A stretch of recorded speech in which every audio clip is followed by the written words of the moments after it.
7 maanden in skaduwees, ver van thuis se warmte, gevangen in 'n koue plek, sonder enige troos of charme. Maar in haar binneste brand 'n vuur so helder en suiwer. Haar hart fluister my naam, daardie klank is haar herinnering. Drome van Tafelberg, goud in die sonlig blink. Ons liefde soos die see, nooit te bind, altyd om te drink. Geen kettings kon haar gees keer, geen afstand haar lig dof maak. Sy wist waar sy behoort, onder die nag van Afrika se draak. Liefde wen altyd, dit breek elke muur.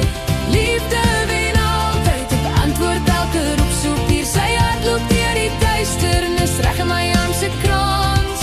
Uit gevangenis, sy griep na ewige geluk en dans. Geen mag op haar hou ons uit mekaar. Liefde wen altyd, geskryf in ons hart.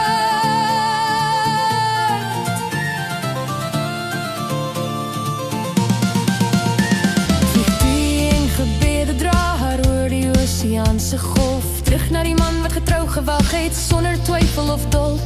Groenrok in die wind, oë soos vlamme wat brand. Ons siel herenig na die hoogste hemel toegesand. God het hier die pad geteken, van begin tot laaste dag. 2 harte geskeur, maar bestem om weer saam te lag. Deur trane en beproewings, deur die langste nag se rou, het sy hand haar geleiding gegee na die lig.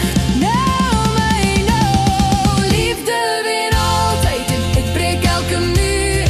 Liefde wen altyd, beantwoord elke roepsoek hier. Sy hart loop deur die duisternis, reg in my arm se krans. Uit gevangenis, sy greep na ewige geluk en dans. Geen mag op aarde, hou ons uit mekaar. Liefde wen altyd, geskryf in ons hart.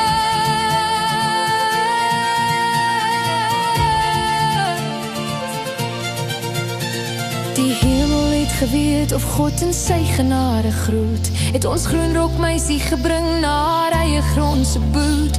Wat mense probeer breek, het hemel heel gemaak. 'n getuienis vir altyd, ons liefde nooit verlaat. Liefde wen altyd, ja altyd wen. Liefde wen altyd, vir u en al vir. Sy hart loop deur die duisternis, reg my arm se kraan. Uit gevangenis, sy greep na ewige geluk en dans. Geen mag op aarde, hou ons uit mekaar. Liefde wen altyd, reg die urata. Liefde wen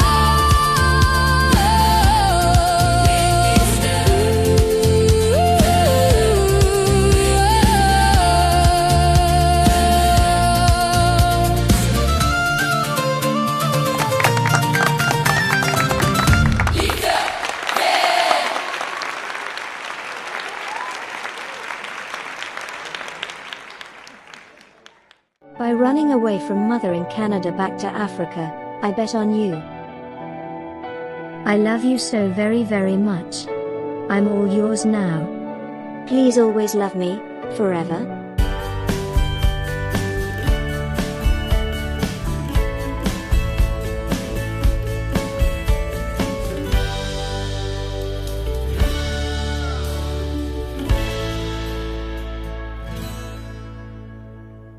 The lifelong sworn enemy of our love story died alone in Canada at age 93 in late 2024. Still as mean as ever, missed by nobody. Many times we've wondered what life could have been like if she'd been a normal mom, but she wasn't. As a result, we've lived an adventurous life. Having a determined common enemy focused us keenly on preserving our love story, something that the easy good life might not have done. So there's that to consider. Jen was 14. Without speaking, our souls connected. We were cruelly separated 6 times in 6 years. Jenny and me were separated a 7th time at 21. She ran away from mother in Canada at 22 to marry me in Africa. Jennifer was 48 when she proposed to me. We married a 3rd time in Montana, then ran far away to Panama.